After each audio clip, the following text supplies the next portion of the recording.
फौरी रिलीफ मुमकिन नहीं, बिजली के बिल देना होंगे, IMF मुआहदे पर अमल करेंगे।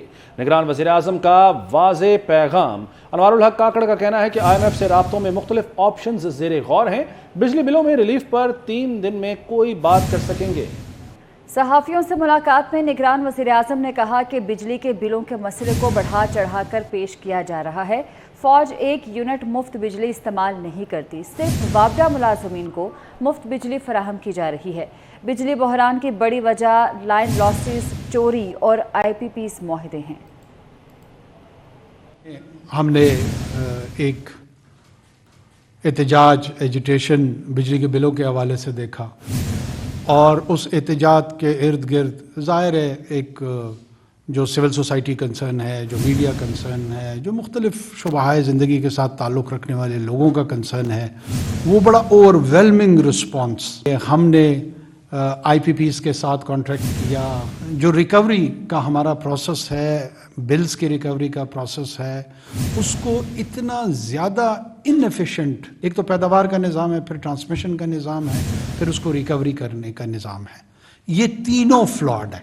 रिकवरीज के हवाले से जिसको लाइन लॉसेस कहते हैं, थेफ्ट कहते हैं, फ्री मार्केट में ज़ाहिर सी बात है हमारी कंडीशनलिटीज़ हैं, हमारे मुआहदात हैं मल्टी फाइनेंशियल इंस्टीट्यूशंस के साथ, जो हमने हर सूरत में पूरे करने हैं। हमारा जो करंट ये जो 2 माह का बिल बढ़ा है, इसको हमने बहुत क्लोजली मॉनिटर भी किया है, इसकी कैलकुलेशन भी की है, और इस इशू को रिजॉल्व करने के लिए अगर सबसे ज़्यादा हमने किसी बात पे मीटिंग्स की हैं और हम इकट्ठे हुए हैं, वो यही नुक्ता था। जो फ्री यूनिट्स के हवाले से हमें कुछ हम तक इतलात आई, उस पे भी हमने एविडेंस बेस्ड और उसके नतीजे में जो कंक्लूजन होती है, उस कंक्लूजन के तहत फिर कोई पॉलिसी फॉर्मुलेशन देते हैं। तो निगरान वज़ीर आज़म अनवारुल हक काकड़ ने आज वाज़े पैगाम दे दिया है कि फ़ौरी बिजली के बिलों में रिलीफ मुमकिन नहीं है और बिजली के बिल अदा करना होंगे, जबकि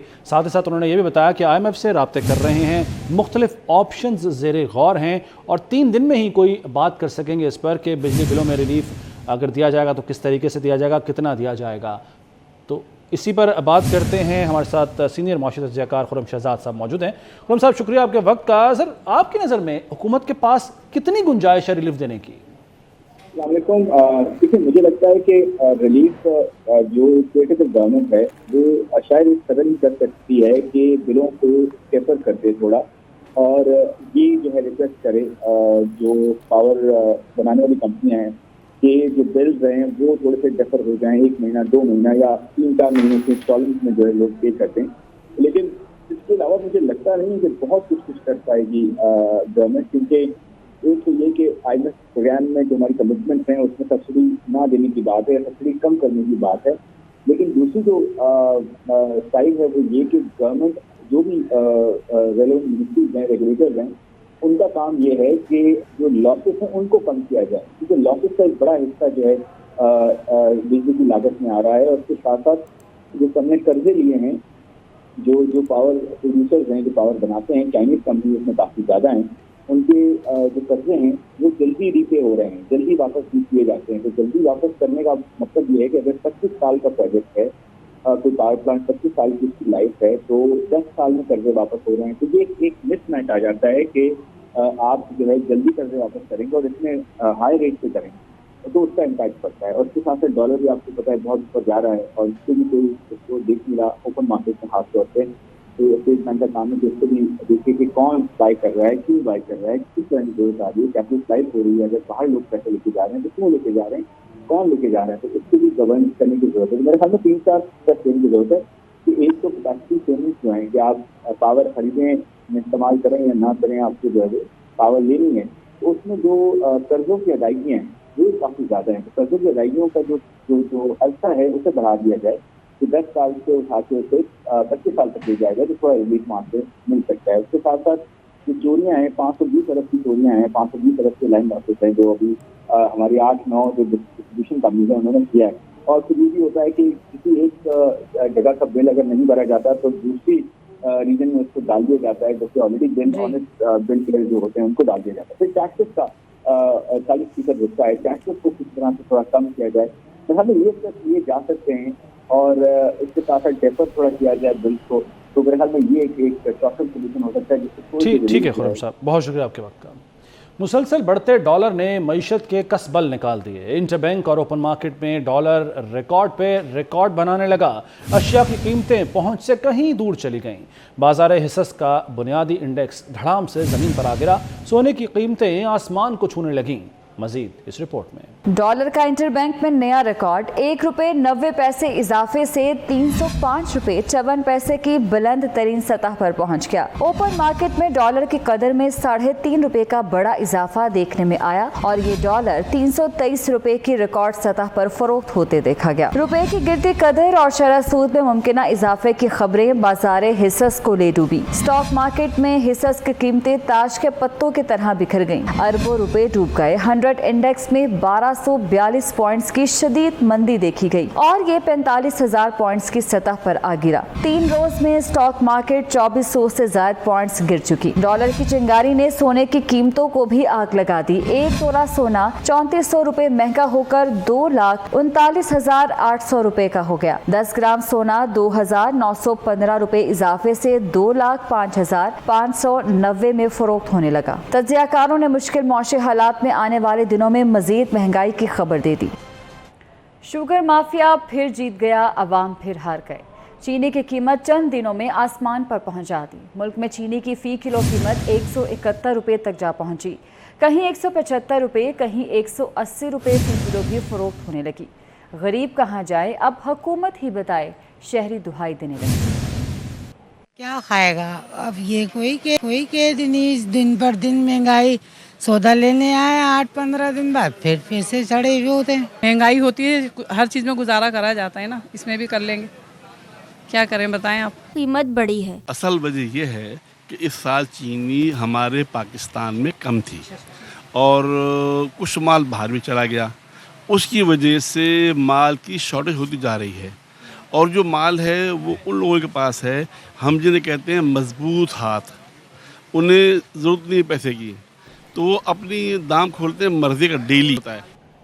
निगरान वज़ीर दाखिला सरफराज बुगटी ने कहा है कि चीनी और खाद समेत अशिया ज़रूरिया की स्मगलिंग मईशत पर इजाफी बोझ है।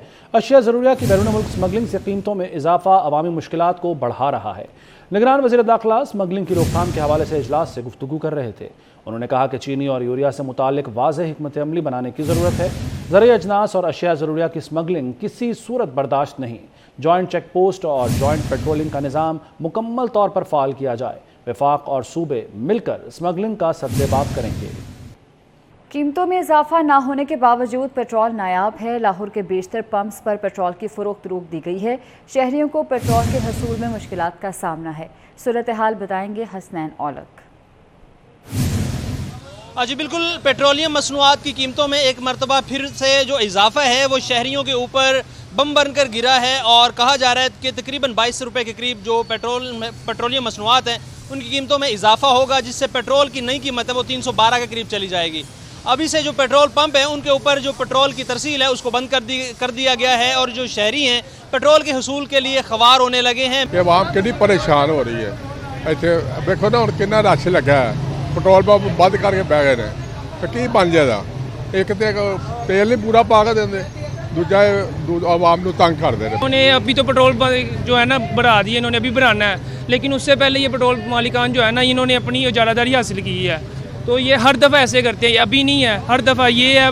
PSO का पेट्रोल पंप है, सभी में ऐसे होता है। पेट्रोल डलवाना है, मेरे पास तो कोई और सोर्सेज नहीं है ना कि जैसे पेट्रोल डलवाऊँ। शहरी हैं गमो गुस्सा का इजहार कर रहे हैं। पेट्रोलियम मसनूआत की कीमतों में इजाफा होने जा रहा है, लेकिन जो पेट्रोल मालकान है, पेट्रोल पंप मालकान, उन्होंने पहले से ही पेट्रोल पंपों को बंद कर दिया गया है और उनकी जानिब से जो पेट्रोल है वो दिया नहीं जा रहा। शहरी जो है गमो गुस्सा का इजहार कर रहे हैं कि अगर पेट्रोल बढ़ाना है बिल्कुल बढ़ाएं, लेकिन 12 बजे अगर बढ़ना है तो पहले से पेट्रोल की जो तरसील है उसको रोकना नहीं चाहिए। शुक्रिया आपका।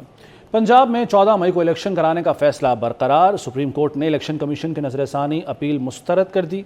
चीफ जस्टिस ने रिमार्क्स दिए। इलेक्शन कमीशन ने पहले कहा फंड्स और सिक्योरिटी दे दें, इंतखाबात करा देंगे। अब कह रहे हैं चंद नागुज़िर वजूहात की बिना पर इंतखाबात कराना मुमकिन न था। आइन के तहत इलेक्शन कमीशन 90 रोज़ में इंतखाबात कराने का पाबंद है। समाअत का मज़ीद अहवाल इस रिपोर्ट में। सुप्रीम कोर्ट में नैब तरमीम के खिलाफ चेयरमैन पीटीआई की दरख्वास्त पर समाअत हुई। चीफ जस्टिस ने रिमार्क्स दिए कि अब आमदन से जायद असासे रखना और बेनामी जायदाद रखना कोई संजीदा जुर्म नहीं रहा। जस्टिस मंसूर अली शाह ने रिमार्क्स दिए कि 25 करोड़ आवाम के मुंतखब नुमाइंदों ने कानून साजी की।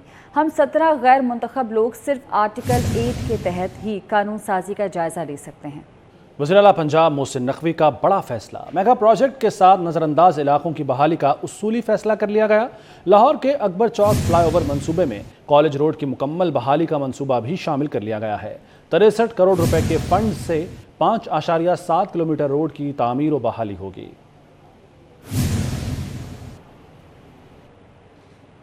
इटली में 2021 में पाकिस्तानी नौजवान लड़की के कत्ल केस में अहम पेशरफ्त हुई है। समन अब्बास के कत्ल में मुलव्वस गिरफ्तार वालिद को इटली का सरकारी चार्टर्ड तैयारा इस्लामाबाद से लेकर रवाना हो गया। मज़ीद जान लेते हैं हमारे नुमाइंदे अवैस कियानी से। अवैस, आगाह कीजिए। 2021 में इटली में जो है समन अब्बास जो कि 18 साल बच्ची है, उसकी पुरस्कार जो है उसका कत्ल होता है और उसके जो तहकीकात जो होती है उसमें उसके चाचा और उसके वालिदैन जो है वो ऑनर किलिंग के मामले में जो है वो मुलजिम करार पाते हैं और उसकी लाश को जो है छुपा दिया जाता है और उसकी लाश को छुपाने के साथ ही उसके जो वालिदैन हैं वो पाकिस्तान फ़रार होने में कामयाब हो जाते हैं। इसी जो केस की तहकीकात के लिए जो इटली की जो वज़ीर-ए-आज़म उसकी जो वज़ीर-ए-आज़म है उन्होंने ये ट्वीट किया था। उन्होंने कहा था कि हर मुमकिन जो है इंसाफ दिलाया जाएगा और मुल्ज़मान को जो है वापस लाने में जो है अपना किरदार अदा करेंगे। 2 साल गुजर जाने के बावजूद इटली की हुकूमत बारहा कहती रही, लेकिन यहाँ पर जो समन अब्बास के जो वालिद थे शब्बर अब्बास, उनको गिरफ्तार तो किया जाता था, अडियाला जेल में रखा जाता था, लेकिन इनकी एक्सट्रेडिशन के होते हुए जो है उनको वापस नहीं किया जाता था। उसके बाद जो हमारे मोतबर ज़राए उन्होंने बताया है कि इटली हुकूमत ने 1700 पाकिस्तानी वीज़ा कैंसिल करने की जब धमकी लगाई तो वज़ीर-ए-आज़म हाउस एक्टिव हुआ। वज़ारत दाखिला, FIA, पंजाब पुलिस को जो है वो हदायत हुई और इटली का चार्टर्ड जो तैयारा है सरकारी जहाज़ वो इस्लामाबाद पहुंचता है और सिर्फ एक मुलजिम को ले जाने के लिए। और आज खुसूसी प्रोटोकॉल के साथ अडियाला जेल से जो है शब्बर अब्बास को जो है वो एयरपोर्ट पहुंचाया जाता है। FIA हुकाम होते हैं, पुलिस हुकाम होते हैं और उनको जो है वापस इस वक्त जो है वो लेके जाया जा रहा है और वहाँ पर इटली में वो शामिल तफ्तीश होंगे जो कि समन अब्बास जो कि 18 साल लड़की थी जिसको वालिदैन की पसंद। बहुत शुक्रिया अपडेट करने के लिए। अदाकारा माहिरा खान का कहना है कि अलहदगी के बाद भी हम एक दूसरे की इज्जत करते हैं। तय कर लिया था कि हर मुश्किल में हमारा बच्चा पहली तरजीह होगा। फरीहा अल्ताफ के पॉडकास्ट में माहिरा खान ने अपनी ज़िंदगी से मुतल्लिक कई इंकशाफ